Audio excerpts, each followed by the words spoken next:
como nós estamos tratando nas cartas dos temas mais polêmicos, lembrando que alguns temas que nós vamos ler na carta aos Coríntios, nós já estudamos na carta aos Romanos. Então nós vamos nos preocupar agora nas próximas cartas com temas que são exclusivos das cartas estudadas. Então nós estamos abordando temas exclusivos da carta aos Coríntios, temas polêmicos. E por incrível que pareça, nós vamos ler um texto que nós já lemos na aula passada sobre idolatria, mas se encaixa sobre um tema polêmico. Afinal, cristão pode ou não beber cerveja? Vamos ver agora lendo esta passagem. Vamos lá, primeira carta aos Coríntios, capítulo 8. No tocante à comida sacrificada a ídolos, sabemos que o ídolo de si mesmo nada é no mundo e que não há senão um só Deus. Porque ainda que há também alguns que se chamem deuses, quer no céu ou sobre a terra, como há muitos deuses e muitos senhores, todavia para nós há um só Deus. E por isso, se a comida serve de escândalo a meu irmão, nunca mais comerei carne, para que não venha a escandalizá-lo. Bispo G, a passagem principal aí seria esta última, este último versículo falando sobre comida que escandaliza. E eu quero lhe perguntar, Bispo G, afinal, pode ou não pode beber cerveja? Poder pode, dever não deve. Por quê? Porque você tem a liberdade, tudo que você quiser, que edifique, que convenha e que não te domine, você pode fazer. Convém. Alguém que... Porque nós temos uma característica e uma cultura, a cultura brasileira, é que cristão não bebe. Se fosse, por exemplo, na Europa, se fosse mesmo em Israel, há um costume deles que é um costume tradicional da bebida, do vinho. Agora, no Brasil, a cultura da bebida, ela traz uma degeneração muito grande, porque ou é o álcool, a pinga, ou a cerveja que leva para o quê? Para as baladas.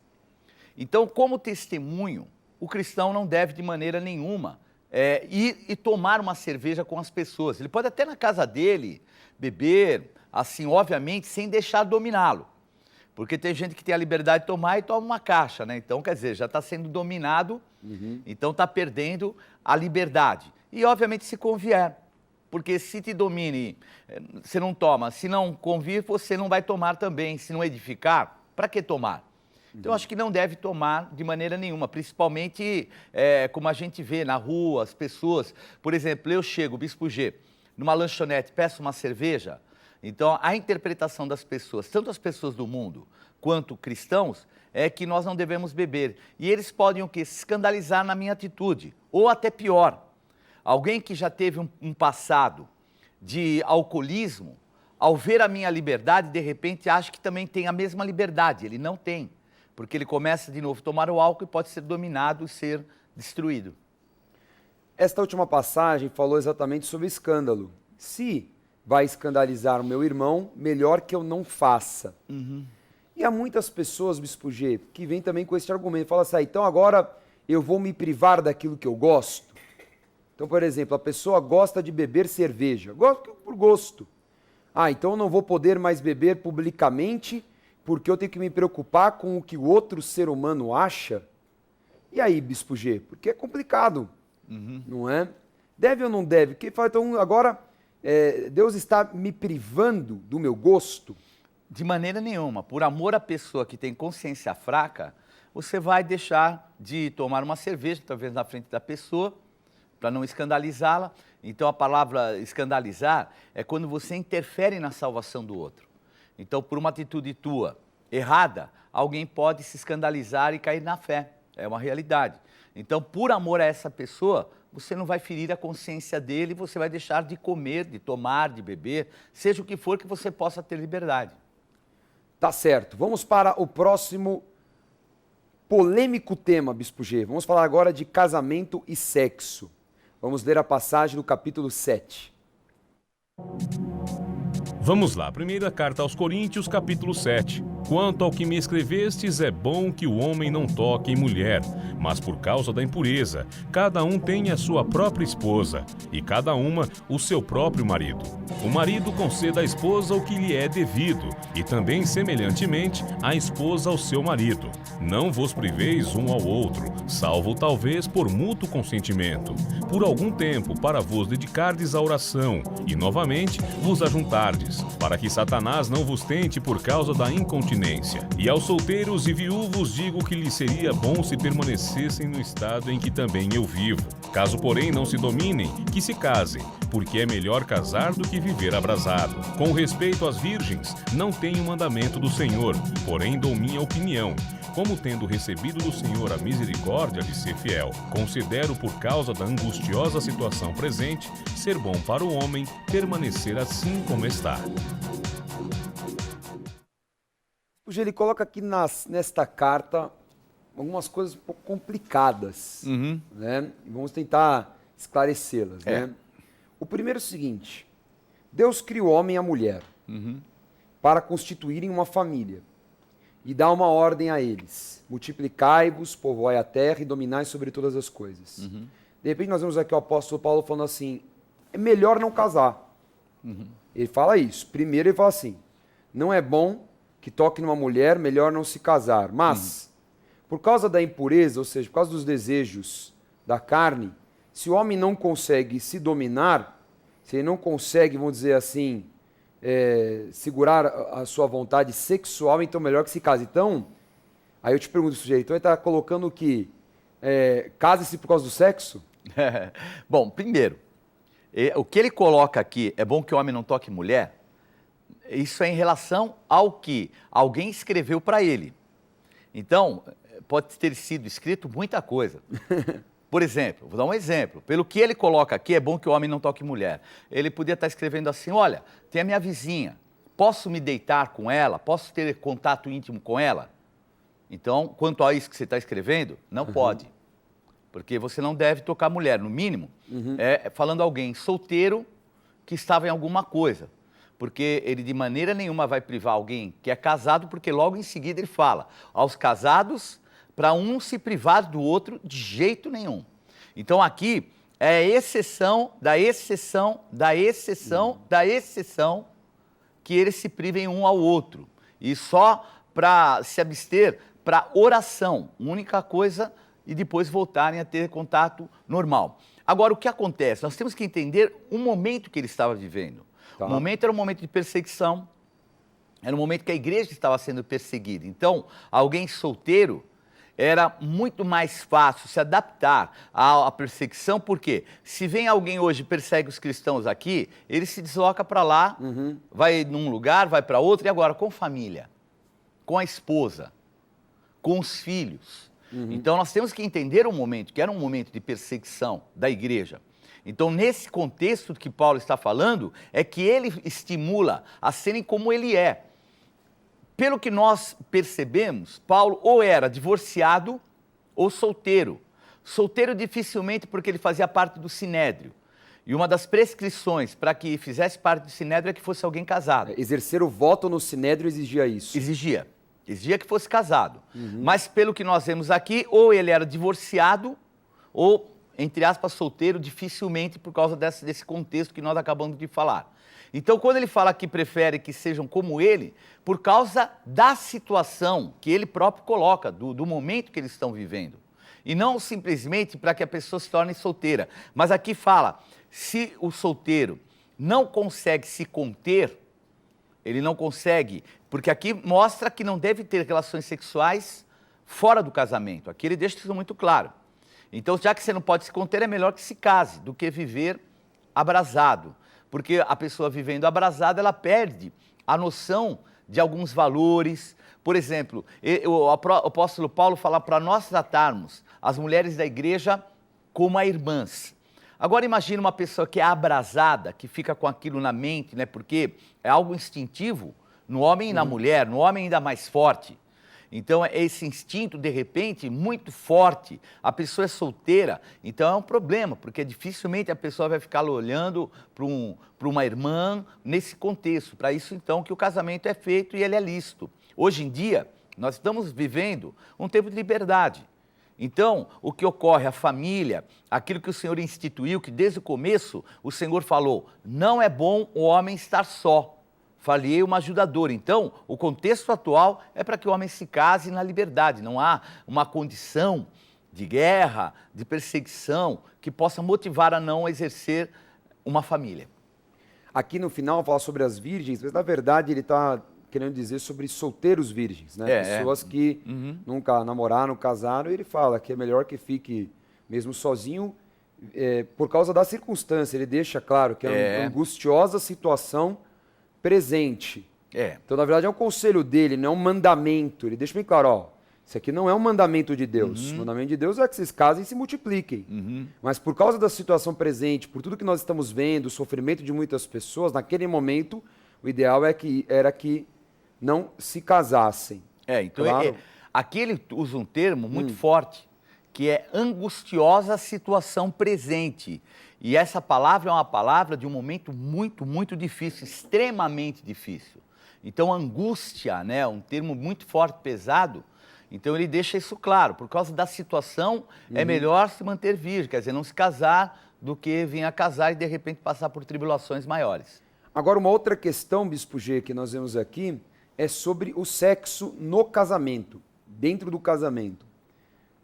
Nós vemos aqui ele falando, olha, ninguém tem direito de se omitir numa relação sexual, não privar um ao outro, a não ser que seja algo em concordância de ambos. E agora, Bispo G, vamos ao mundo real. O mundo real é o seguinte, nós sabemos, por uma questão até hormonal e física, que o homem quer ter relações sexuais com muito mais frequência do que as mulheres, salvo assim, pouquíssimas exceções, né? O homem acaba tendendo a ter muito mais, e a mulher muitas vezes não quer, não é? Ou então, às vezes, até a forma como o homem trata o sexo é uma forma muito mais brutal, e a mulher mais sensível também não quer que seja dessa forma. Agora, nós muitas vezes aconselhamos casais que vêm com esse problema. Fala, olha, minha mulher não quer ter relação sexual. E aí, o que eu faço? Eu obrigo? Aí a mulher, ou então a mulher fala, né? Por exemplo, uma pastora, olha, pastora, meu marido quer que tenha relação sexual todo dia, mas eu não tô afim. E agora? E eu te pergunto, Bispo G, e agora, tem esse poder de falar não? Não, de maneira nenhuma tem o poder de falar não. Mas, obviamente, também não podemos chegar ao extremo da mulher se tornar uma escrava sexual. Então, há um equilíbrio que eu acho que deve ser buscado em harmonia. Então, se a mulher não tem, vamos dizer, o desejo sexual que o marido tem, ela, assim mesmo, ela deve ceder ao desejo do marido. Isso é bíblico e sem qualquer tipo de constrangimento. Agora, quando é alguma coisa que vai ferir a liberdade dela também, então ela também está sendo constrangida. Então, eu acho que a melhor coisa é achar um equilíbrio. Então, porque o rejeitar cria em ambos um sentimento segundo que é perigoso. Não só o da tentação. Também porque a pessoa rejeitada, ela pode começar a se sentir deixada de lado, o sentimento pode se abater, de repente o tempo que passa pode surgir algum tipo de desconfiança, o diabo pode usar isso também. Então é muito importante esse equilíbrio e principalmente, conversar a esse respeito. Então a mulher explicar o porquê está de repente rejeitando num dia, mas o melhor é chegar num acordo. Então, por exemplo, ter uma frequência que não seja o exagero que o homem queira, porque como você falou, se depender do homem, a maioria dos homens vão querer todo dia e assim por diante. Agora, não tratar, porque também aí vai ser um constrangimento, chega um momento que a mulher ela não vai querer nem ter mais relação sexual para se satisfazer porque ela tem aquilo como obrigação. Então, isso é um equilíbrio que deve buscar, mas sempre dialogando e segundo a palavra de Deus. Acho que o segredo para qualquer situação no casamento é a comunicação. Comunicação. A saúde está na comunicação, na conversa e na sinceridade. Perfeito, perfeito. Não é? Porque são uma só carne. Então, precisa existir esta confidência e esta sinceridade. O horário, é claro, não nos permite falar certos assuntos, Bispo G, mas vamos falar de desejos sexuais absurdos que muitas vezes os homens acabam tendo aí, né, por uma falta mesmo de entendimento, né, e acaba constrangendo a mulher. E a mulher, por exemplo, vem a uma pastora e fala assim, olha, ele quer me obrigar a fazer tal coisa sexual que é um grande absurdo, vamos supor. Algo que realmente machuca, que fere o corpo, traz danos fisiológicos e tudo mais. E aí, Bispo G, ela fala, não? Assim, tudo vai de um equilíbrio naquilo que as pessoas têm. Vou dar um exemplo. Existem duas situações. Existem aqueles que têm a sua vida no altar, já tem equilíbrio, tem a vida contida, não tem nada de exagero, porque é uma pessoa que tem o Espírito Santo de Deus, caminhou com Deus, então ela já tem esse equilíbrio e ela não vai partir, nem vai obrigar, não vai forçar nada. Casamento equilibrado em Deus. Agora, existem pessoas que chegam para Jesus já com essas, vamos dizer assim, situações, já fazendo parte do dia a dia deles. Então é difícil você chegar para um casal que acabou de se converter e falar, ó, isso não pode, isso não pode, isso não pode. Porque a sexualidade ela tem que ser determinada no âmbito da intimidade do casal. Então, alguma coisa que pode falar, puxa, olha, me constrange isso, pode não constranger outra pessoa. Ou pode te constranger e pode não me constranger. Então, tudo isso fica na liberdade do casal, na sua intimidade. Então, nós não podemos pôr restrição, a não ser que fale com pessoas muito maduras espiritualmente, e geralmente quem é maduro espiritualmente não tem esse tipo de problema. Pode até ter o desejo de determinadas situações, mas sabe que extrapolam aquilo que é o natural e até o que é de um desejo normal conjugal, e a pessoa se contém, com equilíbrio, até pelo fato de fazer com que a outra não seja constrangida também. E como eu falei, agora às vezes a mulher ela é uma serva de Deus, o marido é um homem ímpio. É isso que eu ia entrar, que talvez no jugo desigual que tem esse peso. Não, e também quem se converte está há pouco tempo e tem o seu padrão também. Mas eu acho que é muito pior. Porque a mulher convertida vai ter, já tem os seus conceitos. Eu vou te falar de um caso, por exemplo, uma mulher que se converteu, o homem até então eram saudáveis e entrou na mente do homem ímpio que ele queria ter certas práticas sexuais absurdas. E a mulher começa a ficar com medo. A mulher começa assim, aí, eu faço ou não faço? Mas eu não quero, machuca, eu não quero, é um absurdo. Então, aí... E aí, por exemplo, o homem ímpio ameaça, então eu vou procurar na esquina. É uma situação extremamente constrangedora. Agora é o preço também do jugo desigual. E aí? Então, esse é o lado. Por isso que a Bíblia fala, não vos ponhais em jugo desigual com o incrédulo. Então, nós somos templo do Espírito Santo. Por mais educado, por mais maravilhoso, bom, alegre, que um homem ímpio seja, ou uma mulher ímpia seja, a Bíblia fala e classifica que ela é o quê? Ela é altar de demônios. É o que é colocado. Nós não podemos, de maneira nenhuma, ignorar isso. Eles não nasceram espiritualmente. Se a pessoa se coloca nesse jugo, então ela tem que aguentar o jugo e também, com sabedoria, não colocar a culpa naquilo que ela crê. Porque o que ocorre? Casou com um cara ímpio e ele começa uma situação, aí ela fala, não posso, Deus não quer, a igreja não permite, é pecado, a minha religião. Então, ela tem que levar para um lado de um aspecto que não misture aquilo que é espiritual com aquele momento, ela simplesmente fala, olha, isso me constrange, eu não gosto. E saber também que determinadas práticas que um ímpio tem, infelizmente, existem mulheres por aí que podem acontecer.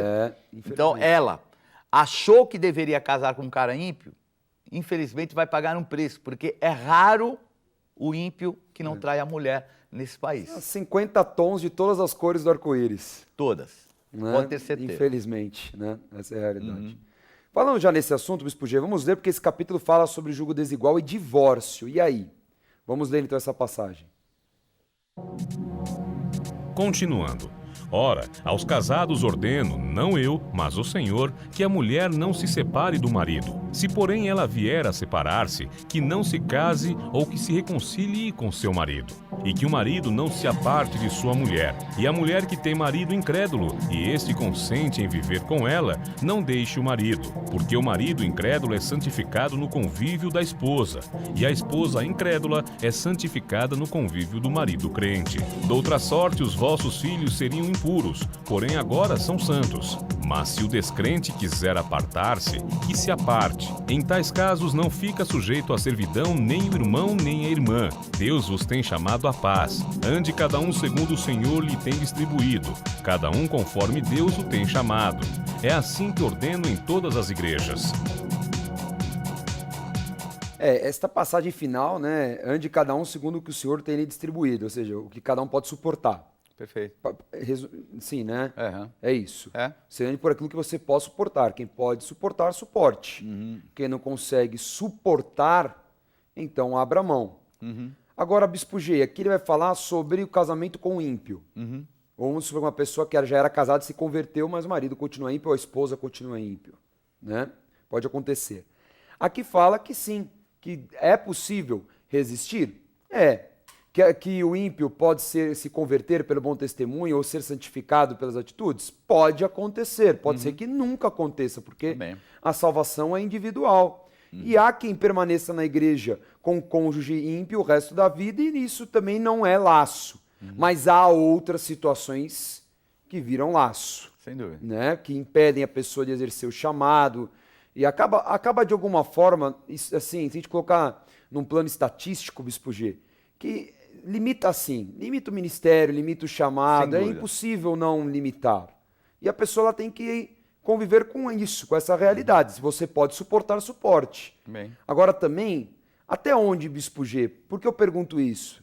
Uma pessoa que muitas vezes Deus falou que tem um chamado, tem um ministério, mas aí o ministério, o chamado está acima da família? Abrir mão do casamento? Nós não sabemos o motivo que Paulo possivelmente abriu mão de um possível casamento que ele teve, se foi a viuvez ou um divórcio. Agora, ele fala o quê? Se o ímpio ou incrédulo quiser se apartar, tudo bem. Você tem direito a se casar de novo, tocar a tua vida, mas parece que do ângulo contrário, não. Ele fala da sua parte e aí. Ele não deixa isso claro no texto. Certo? Nós temos que fazer algumas analogias aí. É por isso que eu estou falando. Se você ler o texto puramente, ele fala isso. Ele fala o quê? Que o marido é santificado e tudo mais. Mas se ele quiser se apartar, tudo bem. Aí é uma coisa, você está livre agora.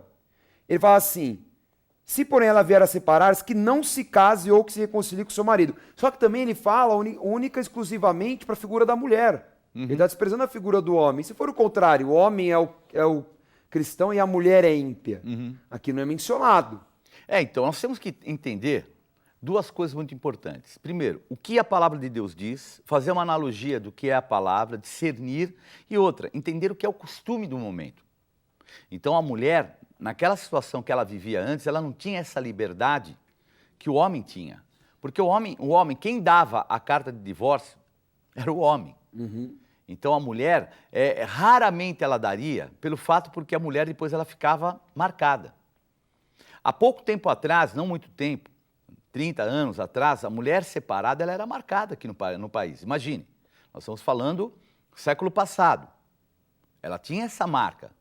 E uma mulher divorciada era terrível. Imagine isso há 2000 anos atrás. Então nós temos que entender o contexto. Algumas verdades para a gente fazer uma analogia. O que Deus uniu, o homem não separe. E o que Deus não uniu? Porque o que Deus une? Um ímpio com uma mulher serva de Deus, se a própria palavra de Deus fala que não é bom o jugo desigual do incrédulo com o que crê. Então, o casamento de uma serva de Deus ou um servo de Deus com um ímpio, uma ímpia, não é de Deus, garantia.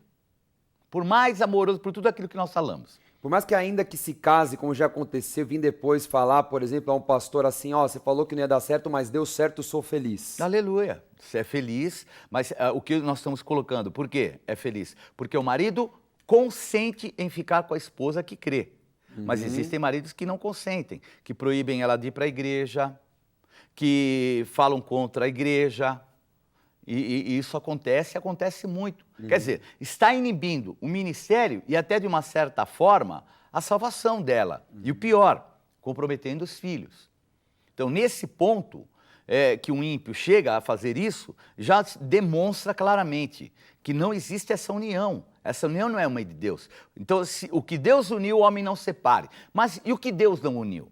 O homem pode separar, porque a lei do homem permite, como nós sabemos, o divórcio. Nessa condição, é permitido e é possível o divórcio. Aqui no caso, como eu falei, é o costume do momento, é o tempo deles. Nós não podemos trazer para a nossa situação.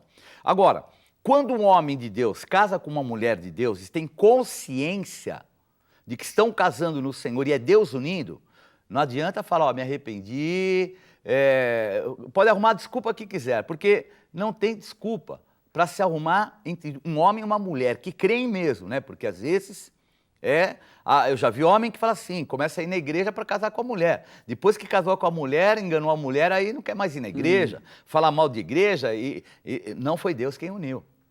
Quem uniu foi o quê? O comodismo, a ilusão. Talvez até o desespero. O desespero. Tem muitas coisas que podem unir um homem e uma mulher. Agora, quando Deus une, não adianta a pessoa ficar depois arrumando desculpa. Tem consciência que foi Deus o que uniu.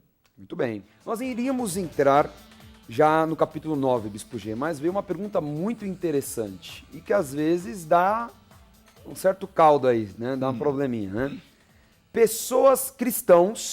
Dois cristãos que se casaram, mas são de denominações diferentes. Vamos deixar um pouco mais intensa a pergunta. São de doutrinas diferentes. A gente sabe que dentro do cristianismo, né, evangélico, protestante, ou como quiserem falar, né, tem muitas doutrinas, assim, práticas diferentes, até leituras da palavra diferentes. É claro que o Cristo é o mesmo, né, prega essa salvação. Se não pregar a salvação, heresia. Mas vamos colocar o fundamento que é pregar a salvação e tudo mais. Então, vamos supor, uma pessoa, colocou assim a produção, uma pessoa de uma linha mais tradicional, evangélica, casando com um pentecostal mais avivado. Vamos colocar assim, bem mais avivado. E aí, será que é coerente? O que vai acontecer? Bom, o que ocorre, né? As igrejas do Apocalipse eram 7. 7, todas diferentes. Qualidades, defeitos. Então as igrejas elas são variadas. Agora, por exemplo, se casa uma pessoa de uma igreja da outra, com a outra, eu acho que eles têm que ter um acordo nisso, até antes de se casarem. Pelo fato de que depois isso pode se tornar algo que seja uma brecha no casamento, se eles não acertarem antes. Porque eu acho que o casamento em duas pessoas que são maduras espiritualmente é algo que eles têm que espiritualmente resolver antes. Vamos ficar em tal igreja, vamos ficar em tal igreja, vamos ficar em ambas, você fica na sua, eu fico na minha, e vão definir. Como eu estava falando, a pessoa que é mais madura espiritualmente é a que dificilmente vai deixar o seu ministério. Então ela vai lutar mais para realizar o seu ministério. Então provavelmente a outra, se não for tão envolvida ministerialmente, vai ceder e vai para a igreja onde aquela que exerce, independente de ser homem ou mulher. Claro. Então, porque o que ocorre? Às vezes a pessoa fala, mas não é o marido, não é o cabeça da mulher? Amém, mas o cabeça do homem é Jesus. E Jesus, ele é o quê? É o Senhor da igreja. Então, é difícil nesse contexto.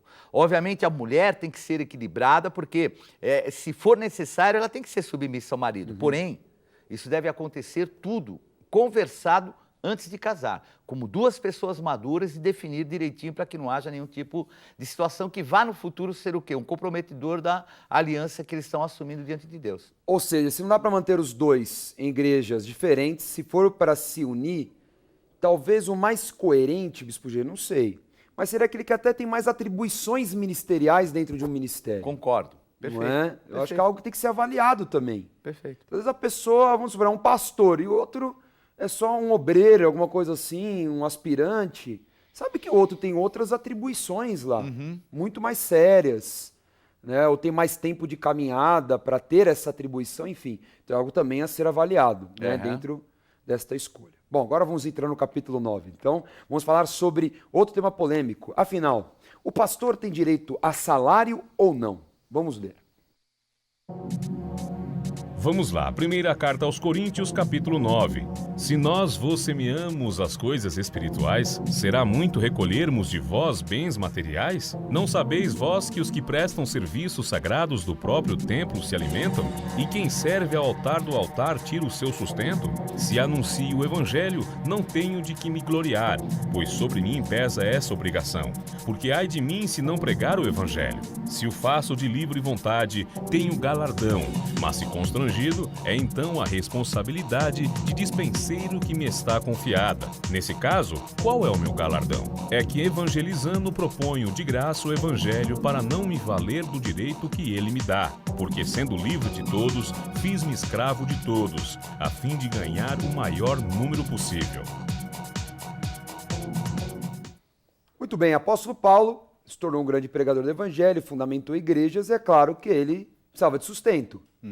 Não é? Como é que vai sobreviver? Ele abandonou a condição que ele tinha como judeu, pertencia ao Sinédrio, era fabricante de tendas, tinha sua profissão. Não há muitos detalhes sobre isso, mas ele dá, né, pequenos momentos que ele fala do que ele fazia antes. Ele não sabe realmente o que ele ganhava, né, da onde vinha a origem do dinheiro. Enfim. Agora ele começa a fazer a obra. E eu quero começar com essa pergunta, Bispo G. Hoje, um pastor que está à frente de uma igreja, ele tem dinheiro, ele tem direito a um salário? Ele tem direito a receber o salário daquilo que é contribuído pelos membros da igreja? Sem dúvida tem. A gente vê aqui o apóstolo Paulo atestando. Se eu vos semeio as coisas espirituais, por que não posso receber e colher as materiais? Então, mostra e demonstra que tem direito. É um direito dele, é o trabalho dele, é a dedicação dele. Essas pessoas são edificadas pela, vamos dizer assim, entrega dele. Tanto que a gente percebe que ele vivia viajando, ele cuidava de todas as igrejas. Então, são viagens muito grandes. Não é como hoje, tem um carro, você sai, tem um avião. Lá eram viagens que ele fazia a pé. Então ele tinha esse direito. Em determinadas igrejas, ele não exercia esse direito. Então ele sentiu, era o início, a formação, ele não exercia desse direito. Mas em determinadas outras, ele exercia. Por exemplo, ele fala sobre a igreja de Filipos, que era uma igreja que contribuía para que ele pudesse dar andamento no ministério dele. E aí ele coloca que isso, inclusive, acrescenta crédito para essa igreja. Mas também ele demonstra que outras igrejas não tem condição. Não se aliançaram com ele na condição de dar e receber. Olha que interessante, o dar e o receber. Então, o apóstolo Paulo coloca essa dicotomia muito importante, porque ele dá e tem que receber. E ainda ele também há uma outra passagem que fala que o presbítero que exerce a sua função com forma adequada, dando muito fruto, teria que ter até porção dobrada diante daquilo que ele faz e que ele exerce. Então, ele fala isso a Timóteo, fala isso a Tito, né? Isso, sem dúvida. São os futuros apóstolos, serão aqueles que vão levar a igreja à frente para o quê? Para não ficar constrangendo. Porque, então, ele coloca uma passagem muito importante, que ela é muito séria. Não amordaçarás ao boi que debulha, ele fala. E quando ele fala isso, eu não estou falando de boi, estou falando de homens de Deus, que não podem ficar constrangidos financeiramente enquanto estão exercendo o trabalho e a obra do Senhor. Até porque o bom pastor, ele é gestor, ele trabalha, uma administração, não é algo simples. E uma grande responsabilidade e que exige, muita honestidade, né? Muito cuidado, muita seriedade. Bispo G, existe um valor ideal que um dirigente de uma igreja deveria receber ou deve receber? O valor ideal a gente não pode falar assim, tem que ser.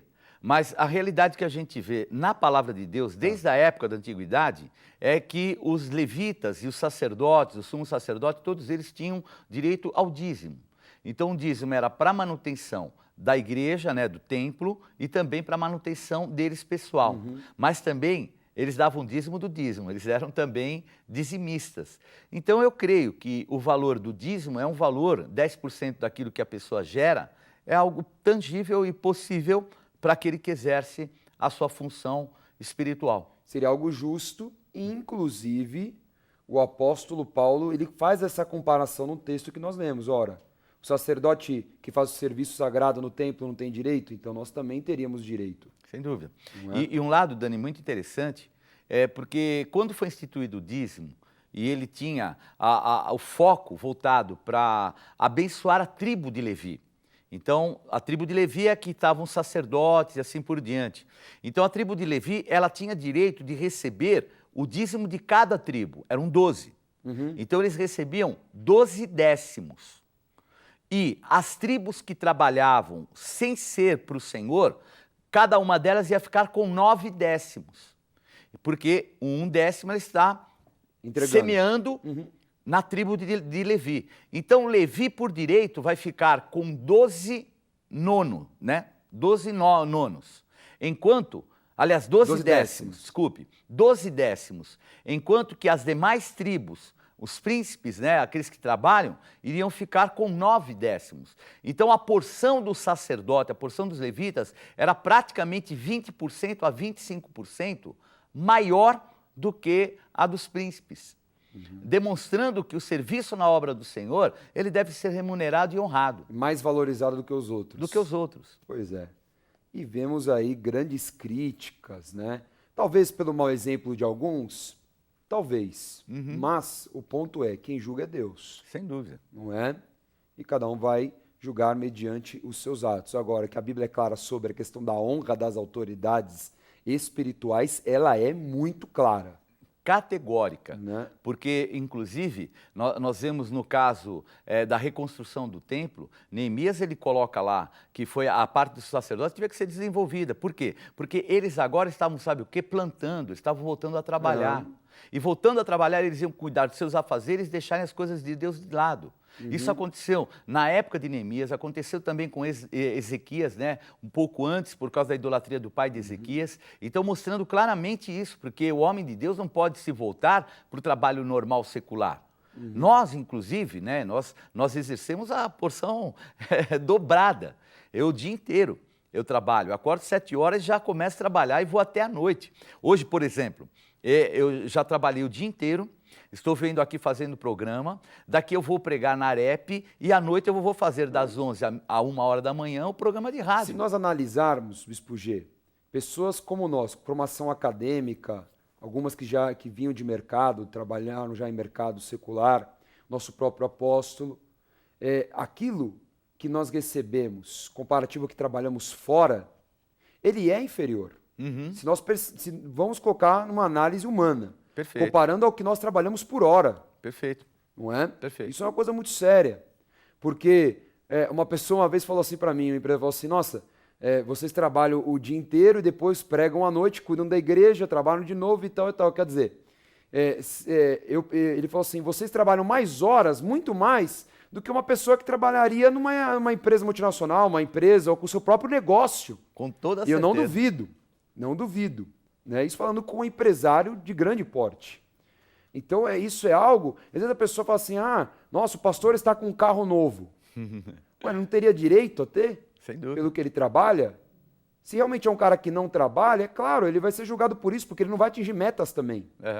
E, aliás, se você ler o resto do capítulo, nós não temos mais tempo, versículo 23 a 27, ele fala, assim corro também, não sem meta.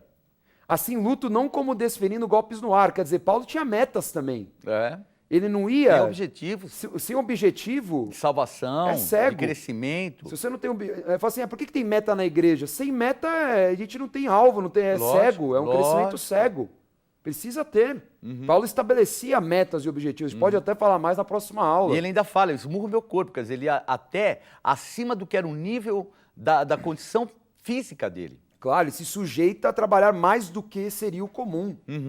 Então, antes de alguém falar, né, tome muito cuidado, porque quem julga é o Senhor. É verdade. E tem pessoas que, sinceramente, merecem muito mais do que têm.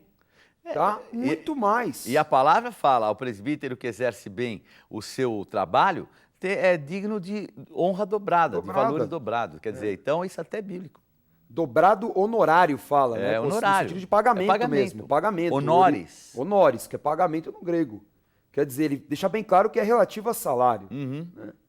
É algo complicado, né? Polêmico, mas é a verdade da palavra. Amém. E a palavra é a base que esclarece tudo. Bom, antes nós revisarmos a aula de novo, de hoje, né? Quero te dar a dica Gospel Bay, que é a Bíblia Apostólica, edição comemorativa dos 40 anos do mover apostólico em nosso país. Anotada pelo servo de Deus apóstolo Estevam Hernandes. Tem 40 estudos, 40 ministrações de oferta, perfis de personagem, mais de 5.000 notas de referência com revelações, dados históricos, geográficos. É uma Bíblia completa. Então adquira agora mesmo pelo site gospelbay.com.br ou pelo telefone 3500-1222, que é o nosso televendas. O pagamento é facilitado, um preço muito especial, e você vai receber com toda a comodidade e segurança na tua casa. O Gospel Bay é a loja virtual da Rede Gospel de televisão. Nova loja Gospel Bay. Os seus artigos preferidos agora estão ainda mais acessíveis no site gospelbay.com.br. Mais ágil, mais simples e mais seguro. Acesse agora mesmo o novo site gospelbay.com.br e boas compras. Agora sim, confira a revisão. Na aula de hoje, estudamos os capítulos 7 a 9 da primeira carta aos Coríntios e discutimos os seguintes assuntos. Cerveja. Vimos que tudo é lícito, mas que não podemos nos deixar dominar. E mais, se for gerar escândalo para alguém se perder, por que fazer? Casamento. Paulo afirmou que o casamento é bênção para quem não consegue permanecer sozinho. É claro que isso é uma ótica de uma geração vítima de perseguição. Divórcio. Deve ser evitado ao máximo, pois Deus tem poder de transformação. Mas se o jugo é desigual, ou seja, relacionamento com descrente, Paulo afirmou que a decisão é aberta, mas o crente tem poder de santificar o incrédulo e o bom testemunho pode salvá-lo. Salário sacerdotal. Paulo afirmou que os ministros da igreja têm direito a receber pelo ofício sacerdotal e que se o ministro faz por obrigação, faz pelo direito que recebeu de graça do Senhor de ser sacerdote. Metas. É visão apostólica de Paulo estabelecer objetivos para que a obra de Deus tenha ordem e se alegre com a vitória. Deus te abençoe. Até a próxima aula.